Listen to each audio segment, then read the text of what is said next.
आज आपको दिवाली के अगले ही दिन कष्ट इसलिए दिया है कि बिहार में हो रही एक अप्रत्याशित लोकतांत्रिक प्रक्रिया में एक अप्रत्याशित घटना जो घटित हो रही है वो आपको आपके संज्ञान में लाना चाहते हैं।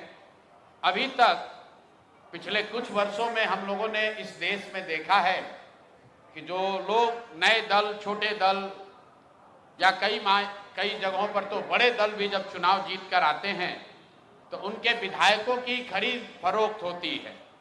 आप और हम वर्षों से वो तस्वीरें देखते आए हैं कि कैसे लोग अपने विधायकों को बचाने के लिए और उनके राजनीतिक विरोधी उनको खरीदने के लिए, अपने पाले में करने के लिए उनको कोई रिजॉर्ट में बंद करता है, कोई दूसरे राज्य में ले जाता है, कोई मोबाइल छीनता है। सरकारें बनाई और बिगाड़ी जाती हैं।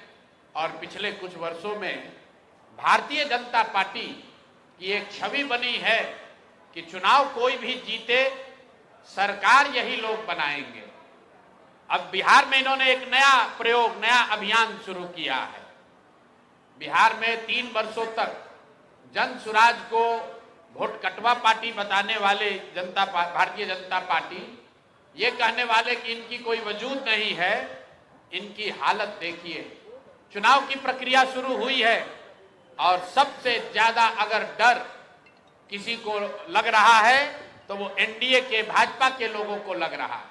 और वो डर महागठबंधन के लोगों से नहीं लग रहा, क्योंकि महागठबंधन के लोगों का इस्तेमाल तो जनता को डराने के लिए करते हैं कि भाई हमको वोट दे दो, नहीं दोगे तो लालू जी का जंगल राज आ जाएगा। लेकिन इस बार चुनाव की लोकतांत्रिक प्रक्रिया में जन सुराज का एक नया विकल्प जनता के सामने है।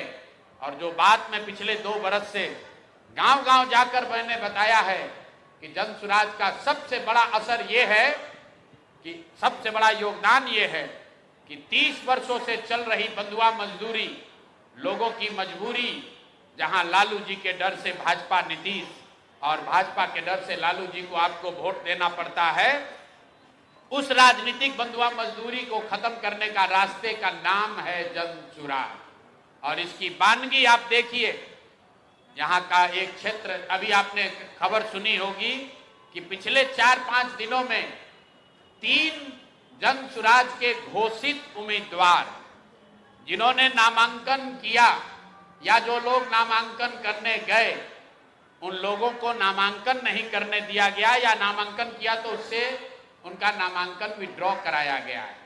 अब कुछ लोग इसको ये चर्चा कर रहे हैं कि लगता है कि जन सुराज के लोग डर रहे हैं। तो अब कौन डर रहा है, इसको दिखाने के लिए आपके पास यहाँ आज मैंने प्रेस वार्ता बुलाई है। पहला केस है दानापुर का। दानापुर में महागठबंधन की ओर से एक सज्जन जो चुनाव लड़ते हैं, उनकी छवि एक बड़े बाहुबली अपराधी प्रवृत्ति के नेता के तौर पर है, जो अभी जेल में है। और फिर भी वहां भाजपा जब लड़ती है तो इनके पास बताने के लिए कुछ नहीं है, सिर्फ ये डराते हैं कि भाई हमको वोट दे दो, नहीं तो जो सज्जन राजद से जीतते हैं वो आ जाएंगे, आपका जीना हराम कर देंगे। तो इस बार दानापुर की जनता ने ये तय किया था कि भैया उनसे डर के हम लोग भाजपा को वोट नहीं देना चाहते। और दानापुर के सारे व्यवसायी एक साथ बैठकर उन्होंने ये तय किया कि भाई कोई भी जीतता है, सबसे ज्यादा खामियाजा, सबसे ज्यादा दिक्कत दानापुर में बिजनेस व्यापार करने वाले लोगों को होती है। वहां के जो दोनों ओर के बाहुबली नेता हैं वो उनको परेशान करते हैं। तो वहां के लोग यहाँ आए, मेरे साथ उनकी 3 राउंड 4 राउंड बैठकें हुई और सबने मिलकर अपने में से, आपस में से एक राजनीतिक व्यक्ति जो वहां पर व्यवसायी भी हैं, उनका नाम अखिलेश है, वैसे बोलचाल की भाषा में उनका नाम मुटुर शाह है। वो लोग आए और पूरे समाज ने मिलकर ये तय किया कि मुटुर शाह जी को भैया आप टिकट दीजिए।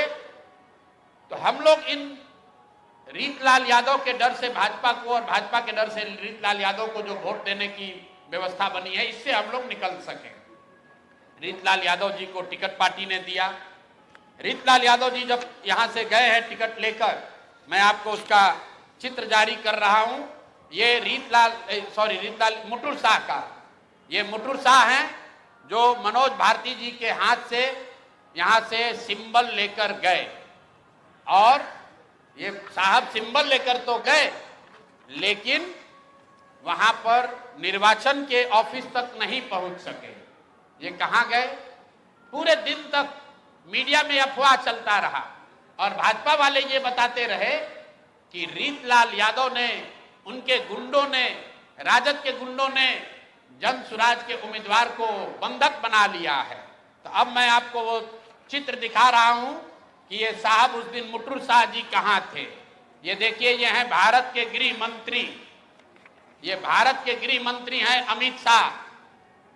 अमित शाह जी हैं भारत के गृह मंत्री, और साथ में है धर्मेंद्र प्रधान जो भारत सरकार के मंत्री हैं और भाजपा के यहाँ चुनाव के अधिकारी हैं, प्रभारी हैं।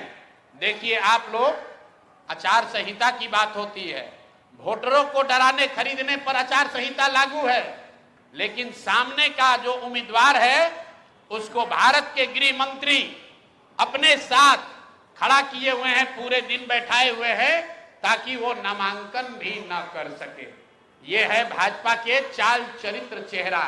ये देखिए भाजपा का चाल चरित्र चेहरा, और बता रहे हैं ट्विटर पर बैठ के कि जनसुराज के उम्मीदवार भाग रहे हैं। आप बताइए, कोई साधारण व्यवसायी जो राजनीति करता है उसको भारत के गृह मंत्री अगर बुलाकर अपने साथ बैठा ले तो उसके पास क्या विकल्प बचेगा? और कहां है चुनाव आयोग? एक वोटर को आप पैसा देते हुए, डराते हुए अगर दिख जाए तो आप पर इल्जाम लगता है कि आपने आचार संहिता का उल्लंघन किया। और यहां भारत के गृह मंत्री और केंद्र में भाजपा के मुख्य मंत्री धर्मेंद्र प्रधान खुलेआम जदयू जनसुराज के प्रत्याशी को अपने साथ, अपने साथियों के साथ, दल बल के साथ घेरे हुए हैं, और इस पर कोई प्रतिक्रिया नहीं है। चुनाव आयोग को अभी आपको ये जारी करने के बाद आधिकारिक तौर पर हम लोग चुनाव आयोग को हम लोग निवेदन करने जा रहे हैं कि देखिए कि हम जनसुराज के प्रत्याशियों के साथ क्या हो रहा है।